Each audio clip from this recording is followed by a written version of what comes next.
Magandang topic itong ibabagi ko sa inyo ngayon dahil ito yung isa sa mga susi na kung saan ay parang itinago ito ayun nga, lumabas lang ito after nung nangyari ang pagkawala ni dating Yusek Maria Catalina Cabral. Ang pagpapahayag ni Congressman Libesti ng Batangas, isa sa mga may hawak ng sinasabing original na dokumento na nagmula sa files ni Cabral.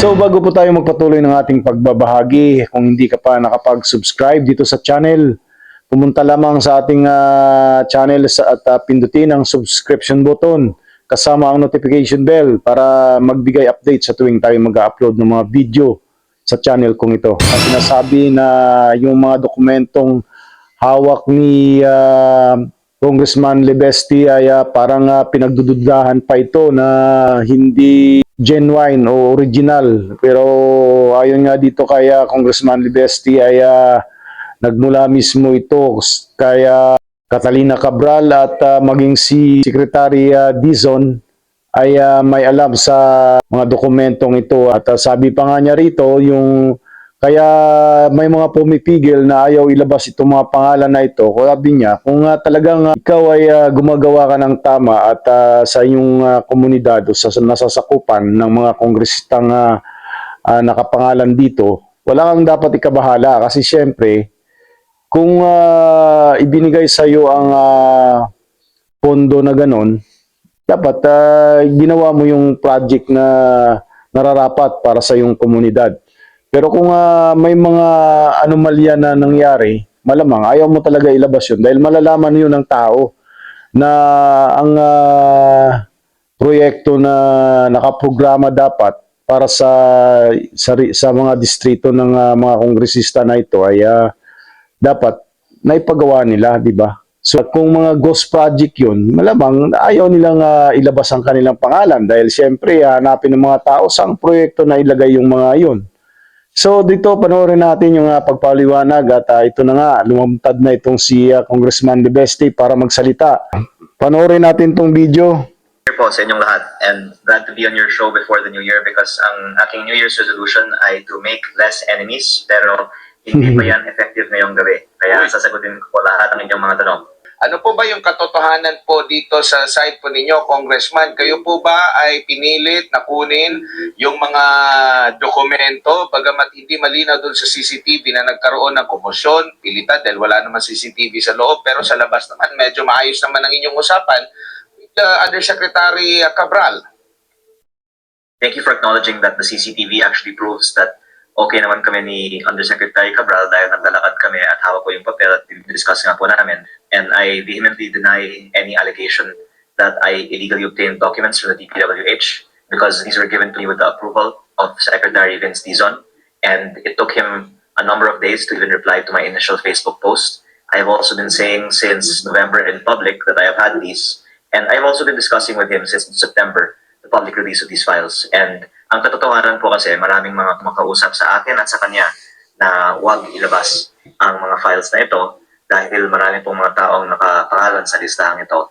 At siguro naman po nakikita ng publiko na ang importanteng topic ay hindi ang mga files ko, kung hindi ang laman ng mga files na ito na may kopya din ang DPWH na ibigay nila sa ombudsman. Kaya ang tanong na lang, bakit nila hindi inilalabas ang mga files na ito? Opo, yung insidente na yun, sir, kailan po yun naganap? September 4. Tagal na Tapos pala, no? sila nagsabi na merong, September 4 na. parang sapilitan na pagkuha. Tama po. Kasi yun nga na lumabas nga itong issue na ito nung after nung mawala si Cabral at yun nga sinasabi nilang sa pilitang kinuha yung dokumento pero biro mo September 4 pa pala nasa kamay na niya ito at hindi lang masyadong naibalita kasi may mga pumipigil nga di ba? So may tinatago, ibig sabihin kaya pinipigilan. Nagpaalam po ba kayo muna? Nagsabi ba or nag-usap ba kayo ni Secretary Vince na pupunta ko dyan sa opisina, hihingin ko yung kopya or kausap niyo po si Undersecretary Cabral, o diretso na kayo pumunta po doon?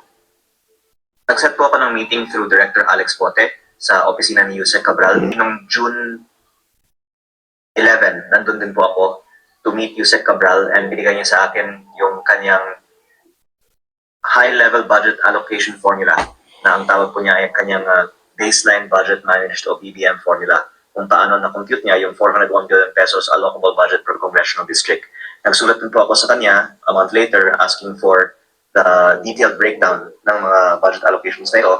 At nung na-appoint si Sec. Vince September 1, naisip ko na baka kung noon hindi ito ibinibigay ni Secretary Bonoan, mas may chance ngayon. Kaya naisip ko na pumunta that day. And ako po ay nagpapasalamat na nung nandun ako, tinawagan ni Yusek Cabral si Sec. Vince kung maaring ibigay sa akin. Tapos nag-call back din po si Sec. Vince. At ang sinabi po ni Sec. Vince, okay na ibigay sa akin in the spirit of transparency. Sabi ko nga po kay Sec. Vince, maganda kung isa publiko natin ito. At sabi niya, oo, isa sa publiko nga niya. Kaya nga po nga din, hindi ito ginawa sa sarili ko dahil ang expectation ko, mas maganda, DPWH ang gumawa. And I believe nung September, mas idealistic pa siguro si Sec. Vince, pero siguro marami ng kasing mga napagkasunduan siya in terms of what he can and cannot do to remain in his position. Kasi siya naman po ay nandyan lang at the pleasure of his appointing authority. Kaya huwag natin pong sisihin si Sec. Vince personally at mahirap po ang kanyang posisyon. Kaya minsan baka hindi siya pwedeng magsalita ng totoo. Kailan yung last communication po ninyo with Secretary Dizon na bago po yung interviews niya na sinisita nga kayo dahil di umano'y sa pilitan yung kinuha ang file? Actually, I think abroad si Sec. Vince ngayon and hindi siya masyadong accessible sa media and we are trying to contact him pero baka wala din siyang magandang sagot kasi nga only every few days siya nakakasagot sa mga katanungan ng media. I think best is kung kaming dalawa, umarap lang sa media at palipaliwanag lang namin. Makikita mo sa salita ni na hindi pwedeng persahin si Dizon dahil masyadong busy at maraming ginagawa. Parang may pagpipigil na ilabas itong mga pangalan ng mga taong involved na ito at dahil yun nga baka magkaroon nga ng yung malaman yung mga kung sino-sino mga involved ng mga tao dito sa dokumento na ito na nakapangalan. So, tuloy natin ang panonood. Lang namin kung bakit hindi ng DPWH isinasa publiko ito. Pero ang sagot ko ay actually marami kumuusap sa akin at sa kanya at pwede namin pangalanan lahat ng mga nasa listahan na nakiusap na huwag ilabas ang listahan. Kung hindi niya aminin yan, di lalo kong sasabihin na hindi siya nagsasalita ng totoo. Oo, di ba? Mula nung September po, nung pumunta ko Parang kayo, prior doon, meron kayong usapan Si Dizon may problema siya, hindi hanggang sa kasalukuyan, meron po ba kayong pag-uusap in between doon po? Bago po siya nag-approve? After September 4 kasi ang budget hearing sa Kongreso. Tapos meeting din kami at sa telepono din. At ako po ay naniniwala talaga na gusto ni Sec. Vince ng reforma sa DPWH. Pero tulad po ng yung pagbabago ng presyo, yun po yung sinusulong po. Tapos isinulong din niya. Pero nung inayawan ng iba, binalik yung presyo. Diba? Kaya ang sitwasyon po ni Sec. Vince ay napakahirap. Pero kaya ko din po yan bibigyan din ng konteksto. Kaya din, minsan hindi siya pwedeng magsabi ng totoo. Ano ba ang palatandaan na merong something mali doon or hindi mali na maging proponent ka considering parang yan na yung nagiging kalakaran na magdala ng proyekto ang mga kongresista sa kanilang mga distrito kasi hahanapan din sila ng nakasanayan din ng kanilang mga constituents na pag ikaw si congressman, dapat meron kang proyekto dito sa amin. Ang masama I think is the fact na itinatago. Kasi kung nasa publiko ng isang mamabatas na proyekto na pinasok niya sa kanyang distrito, yan ay patunay na hindi siya pumunta sa proyekto. Pero the fact na ang daming ayaw na luwakas ang kanilang mga pangalan, alam na. I think the reason to believe, corroborated by the fact na ang sinasabi ni former Undersecretary Bernardo ay almost 100% ng mga bids sa DPWH ay luto na ay mga commission na in many cases para sa mga proponents ng mga insertions. At ang mga presyo na talaga ng mga proyekto ng DPWH ay mataas. Ang kalidad ay madalas substandard.